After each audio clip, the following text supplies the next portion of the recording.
प्रिय भक्तों, जैसा कि आप जानते हैं, नवरात्रि के 9 दिनों तक माँ दुर्गा की आराधना के पश्चात कलश विसर्जन की परंपरा है। इस प्रक्रिया में कुछ महत्वपूर्ण बातें ध्यान में रखनी आवश्यक हैं, ताकि हम धार्मिक मर्यादाओं का पूर्णतः पालन कर सकें और देवी माँ का आशीर्वाद प्राप्त कर सकें। आइए हम उन महत्वपूर्ण बातों को जानते हैं। पहला, कलश विसर्जन कन्या पूजन के बाद करें। कलश विसर्जन से पहले कन्या पूजन करना अत्यंत शुभ माना जाता है। देवी दुर्गा के 9 रूपों का प्रतीक स्वरूप 9 कन्याओं को आमंत्रित कर उन्हें भोजन कराना और उपहार देना देवी की कृपा प्राप्ति का माध्यम है।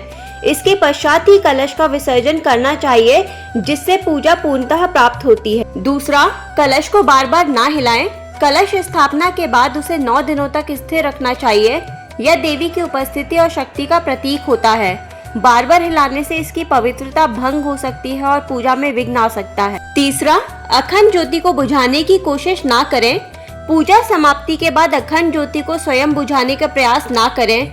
इसकी बजाय बत्ती को सावधानी पूर्वक निकालकर अलग रख दें और शेष तेल को अगली पूजा में उपयोग करें। इससे सकारात्मक ऊर्जा बनी रहती है और देवी की कृपा प्राप्त होती है। चौथा, कलश के ऊपर रखे नारियल को प्रसाद के रूप में बांटें। कलश के ऊपर स्थापित नारियल देवी का आशीर्वाद माना जाता है। विसर्जन से पहले इस नारियल को प्रसाद रूप में परिवार के सदस्यों में बांटें, जिससे सभी देवी की कृपा प्राप्त कर सकें।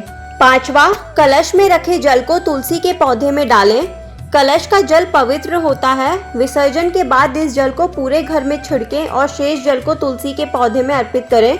इससे घर में सकारात्मक ऊर्जा का संचार होता है और वातावरण शुद्ध होता है। छठा, कलश के जल को सही स्थानों पर छिड़कें।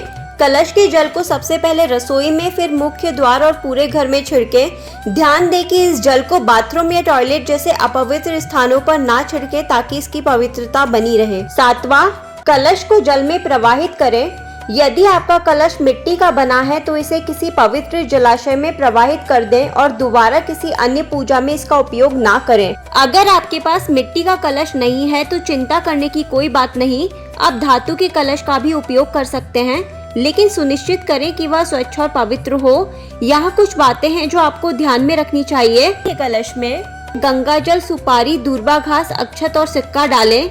कलश को जौ के बर्तन के ऊपर स्थापित करें और उसके मुख पर आम के पत्ते रखें, फिर नारियल रखें। कलश स्थापना के साथ ही माँ दुर्गा का ध्यान करें और 9 दिनों तक उनकी विविध पूर्वक पूजा करें। अगर आप कलश स्थापना नहीं कर पा रहे हैं तो आप माता की प्रतिमा या मूर्ति स्थापित कर सकते हैं और पूजा कर सकते हैं। आठवां, कलश स्थापना के दौरान गिर जाने पर घबराएं नहीं। यदि कलश स्थापना के दौरान गिर जाता है तो शांत मन से देवी का स्मरण करें और पुनः विविध पूर्वक इसे स्थापित करें। यह देवी की कृपा का प्रतीक है, इसलिए इसे किसी अनहोनी का संकेत ना समझें। प्रिय भक्तों, हमने जो अभी नियम जाने हैं, इन नियमों का पालन करने से नवरात्रि पूजा सफल और शुभ होती है तथा देवी दुर्गा की कृपा प्राप्त होती है। ये थे कुछ महत्वपूर्ण नियम, जिन्हें अपनाकर आप अपने कलश विसर्जन को शुभ और पूर्ण कर सकते हैं। सही विधि से किया गया विसर्जन माँ दुर्गा की कृपा को घर में बनाए रखता है और सकारात्मक ऊर्जा प्रदान करता है। माँ दुर्गा आप सभी पर अपनी कृपा बनाए रखे। जय माता दी।